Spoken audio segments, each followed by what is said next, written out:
Beatriz is watching Miguel sleep. His face is serene, but she knows that inside he's fighting a terrible battle. The weight of sacrifice, the invasion of another man's memories, all of this is consuming him. She strokes his hair, feeling helpless in the face of the suffering he faces. "Who are you now?" she whispers, her voice choked with fear. "Who's sleeping next to me?" Beatriz decides to act. She needs to understand the memories that haunt Miguel, discover the truth that hides behind those stolen memories. She begins to rummage through Miguel's belongings, looking for clues, for something that connects her with the servant who now inhabits her mind. She finds a small locket hidden at the bottom of a drawer. The locket is rusty and weathered, but Beatriz feels a strange energy emanating from it. When she opens it, she finds a small photo. A man with a suffering face, with eyes that bear the mark of deep pain. The servant. Suddenly, Miguel wakes up screaming. He's in a cold sweat, his eyes wide with terror. "No! They're coming! They want to get me!" he shouts, his voice distorted and hoarse.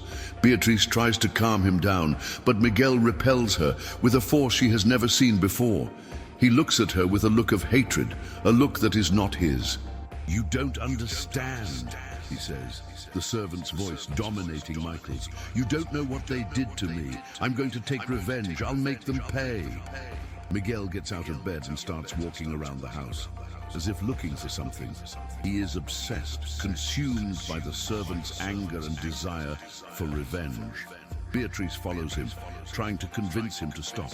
She needs to reach him, break the barrier that separates him from his own sanity. "Miguel, please stop," she begs. "That's not you. You're being controlled by another man. You need to fight it." But Miguel doesn't listen to her. He is completely taken over by the servant, who is using him as a puppet to accomplish his own purposes. As Miguel wanders through the house, he has glimpses of the servant's memories, scenes of violence, torture, and humiliation.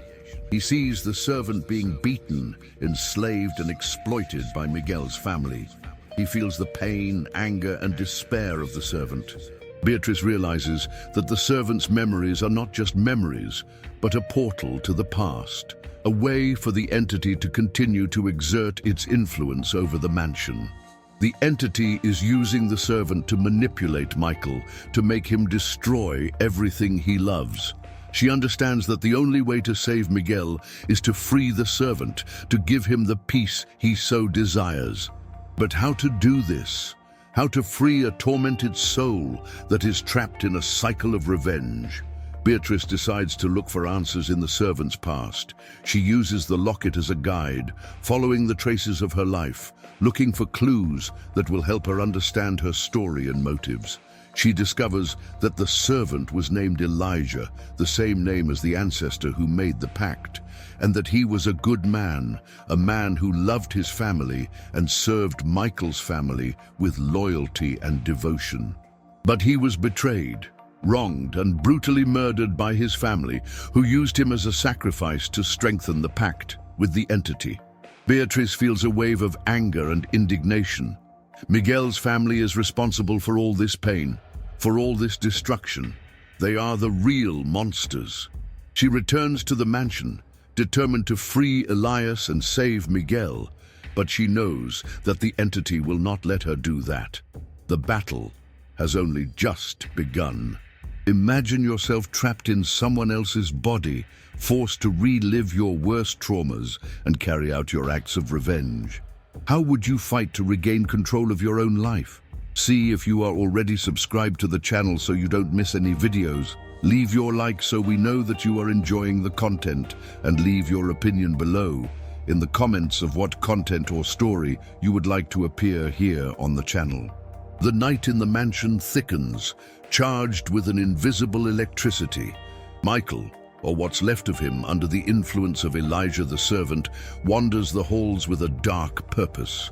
His gaze, once gentle and loving, now radiates a cutting coldness. a hatred that burns inside. He seeks something that Elias desperately longs for, the chance to punish his tormentors, the descendants of the family that enslaved him and led to his death. Beatriz watches him from afar, her heart tight. The creature that was once his beloved Miguel is now a stranger, a puppet dancing to the macabre music of a bloody past. She tries to get closer, but the servant repels her with harsh words, with accusations that are not her own, with the excruciating pain of a centuries-old injustice. "You don't understand, girl," hisses the servant through Miguel's lips, his voice a scraping of stones. "They stole my life, my dignity, my family. I'm going to make them pay with blood, every single one of them." Beatriz realizes that Elias is gaining strength, infiltrating more and more into Miguel's mind, erasing his essence, his goodness. She must act fast, before Michael is completely lost, before the servant consumes him entirely. However, something strange begins to happen. In the midst of the servant's fury and hatred, Miguel manifests brief flashes of conscience, fleeting moments of lucidity in which he recognizes Beatriz, in which the pain of loss and regret appear in his eyes. During one of these moments, Miguel whispers in a weak and hesitant voice, "Beatriz, help me. I don't want to do that." The servant reacts violently, silencing Miguel with a wave of anger. But the seed of hope has already been planted. Beatriz knows that Miguel is still there, fighting to free himself, crying out for her help. She decides to change tactics. Instead of confronting the servant directly, she tries to connect with Michael, appealing to his memories, to the love they share. She begins to tell stories of the past, recalling happy moments, whispering promises of a future together. As Beatriz speaks, Miguel begins to tremble, to struggle. The servant struggles to maintain control, but Michael's memories are powerful. They are a bond that connects him to life, to hope, to love. Suddenly, Miguel has a vision. He sees himself in the mirror, but his image is distorted, divided in two. One side is Miguel, the man Beatriz loves. The other side is Elijah, the servant consumed by vengeance. Elias reaches out, trying to pull Michael into the darkness. "Join me," he whispers. "Together we can destroy all those who have wronged us." Miguel resists, but Elias is strong, relentless. The fight is brutal, silent, fought within Miguel's soul. Beatriz realizes what is happening and panics. She needs to help Miguel, but she doesn't know how. She feels powerless, lost, desperate. In an act of desperation, Beatriz grabs the servant's locket and presses it against Miguel's chest. A wave of energy runs through it, connecting it directly with Michael's mind, with the battle being fought inside. Suddenly, Beatriz finds herself in Miguel's place, facing the servant. He feels the pain, the anger, the hatred that consumes him. She understands her thirst for revenge, her need for justice, but Beatriz also sees the sadness, the emptiness, the loneliness that hides behind the mask of fury. She realizes that Elias doesn't want revenge. He wants peace. He wants to be freed from the pain that imprisons him. Beatriz approaches the servant and hugs him. She surrounds you with her love, with her compassion, with her hope. She whispers words of comfort, of forgiveness, of redemption. The servant is surprised by Beatriz's attitude. He never expected to find love and understanding, only hatred and contempt. He begins to cry, to release the pain that has suffocated him for centuries. Gradually, the servant's anger dissipates, giving way to peace. He frees himself from revenge, forgives his tormentors, and finds eternal rest. Michael comes to his senses, free from the influence of the servant. He looks at Beatriz with gratitude, with love, with relief. But he knows that the battle is not over yet. The entity is still around, waiting for the right moment to strike again. Would you believe in the ability of love and forgiveness to set a tormented soul free? Would you be able to embrace your worst enemy to find peace? With Miguel momentarily free from the servant's influence, a new urgency sets in. The sense that the entity still lurks, hungry and vengeful, hangs like a constant shadow over the mansion. Beatriz and Miguel know that they cannot rest. Peace is illusory, and the real battle has only just begun. "She's not gone," says Miguel, his voice full of concern. "I feel fragments of it scattered all over the house." Ricardo, still convalescent, joins them. His experience with the supernatural and his familiarity with the mansion become crucial. He explains that the entity, when broken in the mirror, was not completely destroyed, but rather divided into pieces, its essence dispersed in objects and places, imbued with its evil energy. "We need to find these fragments," says Ricardo seriously. "Destroy them before she can pull herself together." The mansion turns into a hunting ground. Beatriz, Miguel, and Ricardo search every corner, every crevice, every corner of the house. Danger lurks at every turn. Whispers on the walls, shadows that move, objects that come to life. The entity, even fragmented, tries to prevent them, manifesting itself in small and disturbing ways. In a dusty room, Beatriz finds a porcelain doll with its eyes painted a vivid red. Upon touching her, she is invaded by a wave of terror, reliving the deepest fears of her childhood. The doll is a receptacle of the entity's essence, feeding on its insecurities. Miguel, in turn, is drawn to the old ballroom, where the ghostly music of a piano plays incessantly. As he approaches, he is overcome with overwhelming sadness, remembering losses he has never experienced. The hall is a portal to suffering, a place where the entity feeds on the pain of others. Ricardo, guided by his intuition, finds a broken hand mirror in an abandoned room. By touching it, he is confronted with his own reflection, distorted and grotesque. The mirror reveals your greatest failures, your greatest faults, your greatest fears. With each fragment found, the entity is strengthened, making the hunt more dangerous. The demonstrations become more intense, the attacks more direct. Beatriz, Miguel, and Ricardo are tested to the limit, forced to confront their own inner demons. In a moment of vulnerability, Ricardo reveals to Beatriz that his obsession with destroying the entity is not only to protect Miguel, but also to atone for the guilt of his wife's death. He believes that by defeating the entity, he can finally find peace. Beatriz empathizes with Ricardo, understanding his pain and his desire for redemption. She realizes that they are all fighting their own ghosts, looking for a way to overcome the past and build a better future.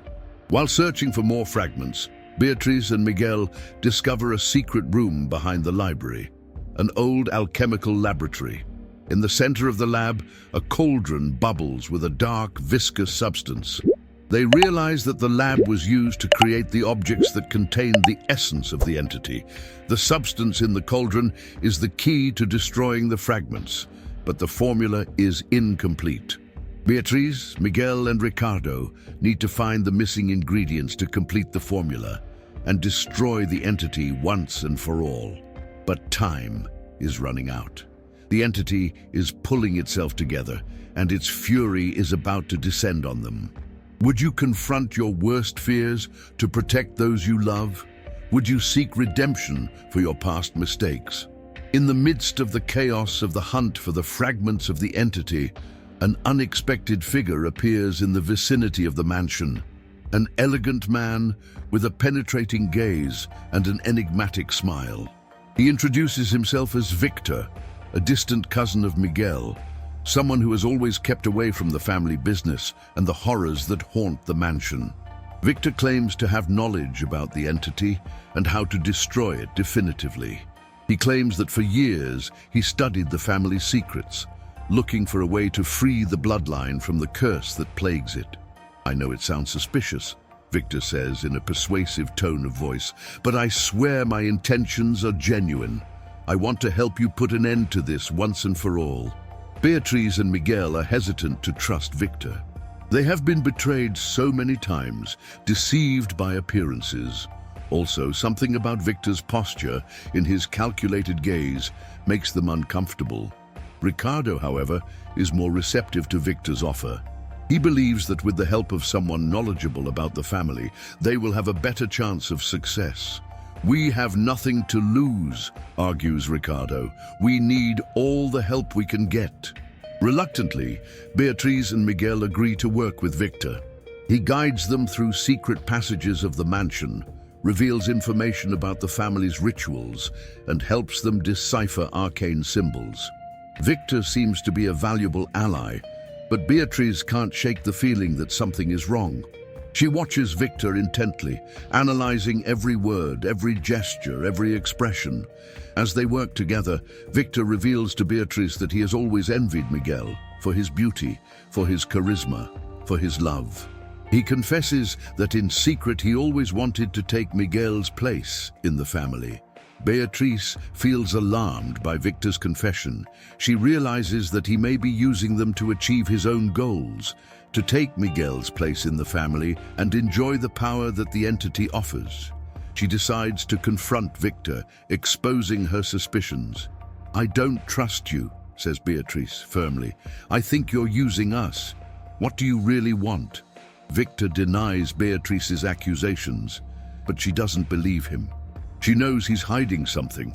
In a moment of distraction, Beatriz finds an old diary belonging to an ancestor of Victor's. In the diary, she discovers that Victor is descended from a branch of the family that was banished from the mansion centuries ago for practicing black magic and trying to control the entity. Beatriz realizes that Victor does not want to destroy the entity, but to control it. He wants to use the power of the entity to take revenge on the family and reclaim the place his ancestors lost. She tries to warn Miguel and Ricardo, but it is too late. Victor takes them to an old altar in the basement of the mansion, where he plans to perform a ritual to control the entity.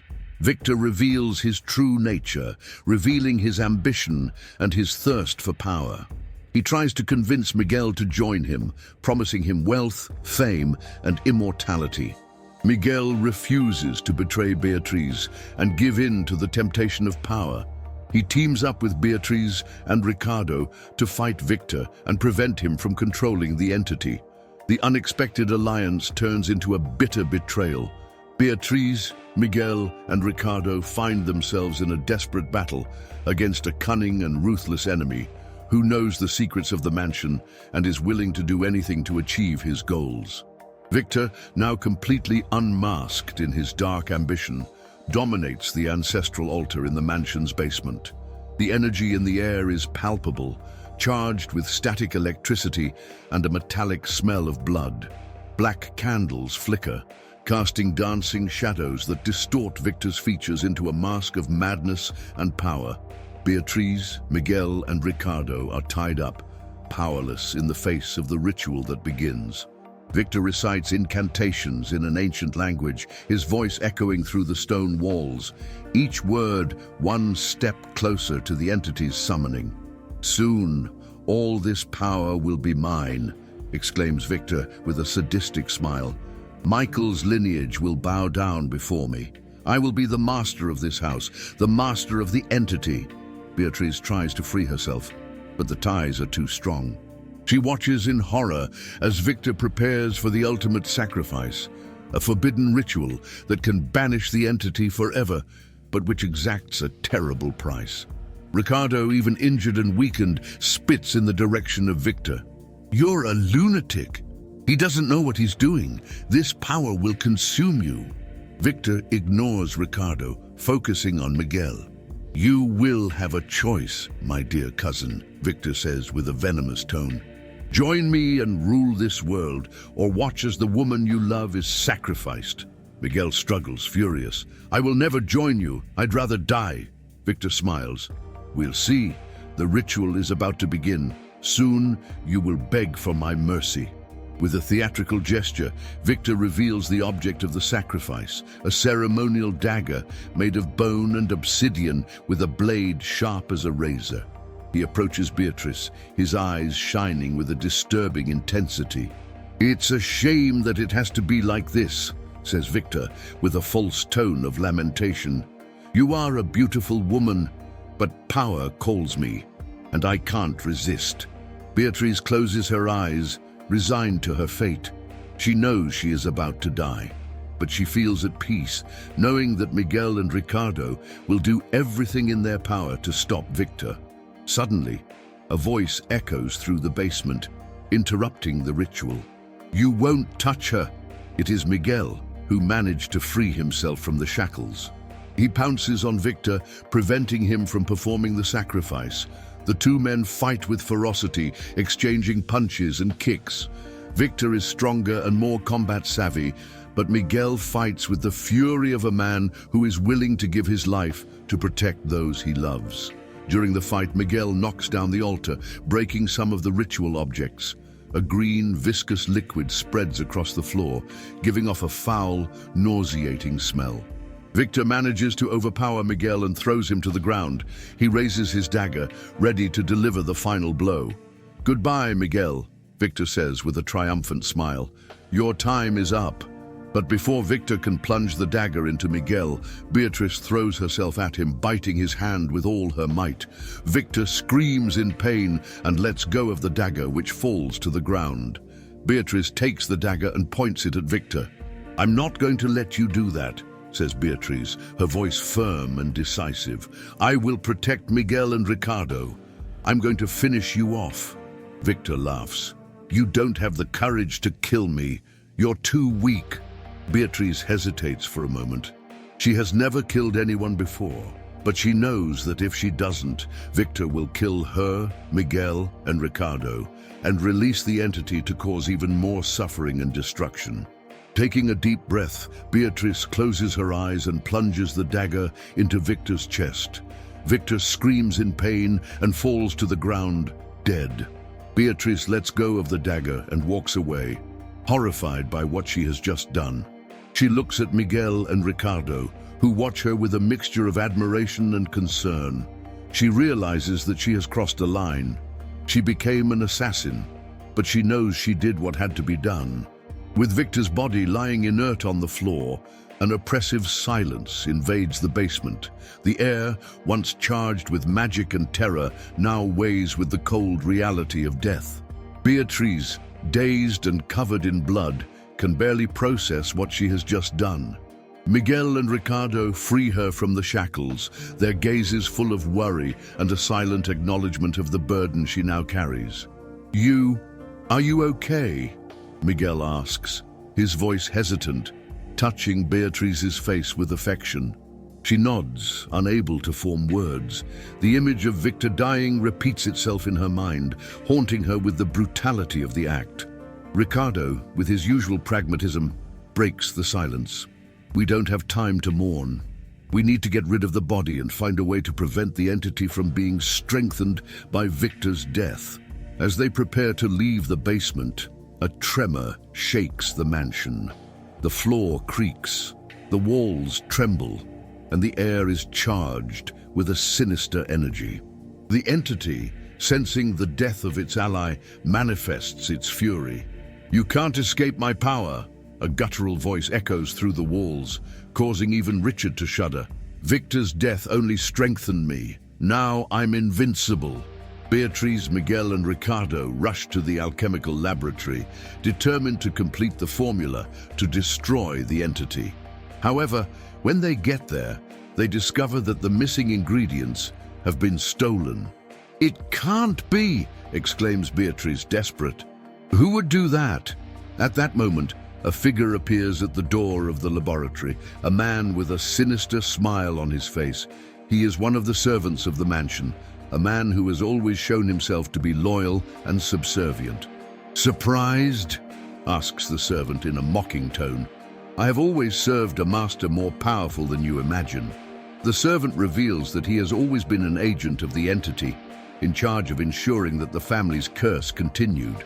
He explains that Victor was just a piece in a much larger plan, and that his death was part of the entity's strategy. "Now, with the ingredients in my possession, I can complete the ritual to free the entity from its prison," says the servant, with a triumphant look. "And you can't stop me." The servant prepares to flee, but Miguel pounces on him, preventing him from escaping. The two men fight with ferocity, exchanging blows and insults. During the fight, Miguel manages to disarm the servant and take the ingredients. However, when trying to escape, the servant stabs him in the back with a hidden knife. Miguel falls to the ground, seriously injured.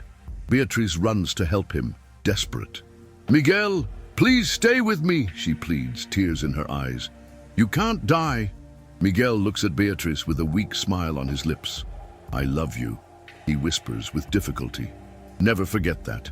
With a last breath, Miguel closes his eyes and dies in Beatriz's arms. The pain of loss consumes her completely.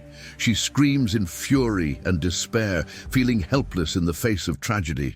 Ricardo, seeing Beatriz's suffering, hugs her tightly. "I'm sorry," says Ricardo, his voice breaking. "I know that nothing I say can ease your pain, but you are not alone. I'm here for you." Beatriz pulls away from Ricardo with a determined look in his eyes. "I'm not going to let Miguel's death be in vain," says Beatriz, her voice firm and decisive. "I'm going to destroy the entity, whatever the cost." She turns to the servant, who watches the scene with a sadistic smile. "You're going to pay for what you did," says Beatriz in a threatening tone. "I'm going to make you suffer." The scene ends with Beatriz and Ricardo facing the servant, ready for the final battle against the entity and its minions. Miguel's death changed everything, turning Beatriz into a ruthless warrior, willing to sacrifice everything to avenge the death of her beloved and free the mansion from the curse. With Miguel dead and the servant about to free the entity, Beatriz and Ricardo find themselves in a desperate situation. The incomplete alchemical formula, the mansion taken over by dark forces, and the revelation that the betrayal extended to the closest allies leave the future uncertain. Beatriz, consumed by pain and a thirst for revenge, will need to make difficult decisions and face her own inner demons to have any chance of defeating the entity. But will she be able to overcome the loss of Miguel and stay true to her principles? Or will she let herself be carried away by the darkness that surrounds her? And even if she manages to defeat the entity, what will be left of Beatriz after so many losses and sacrifices? Has Michael's family curse really come to an end? Or has it just found a new host?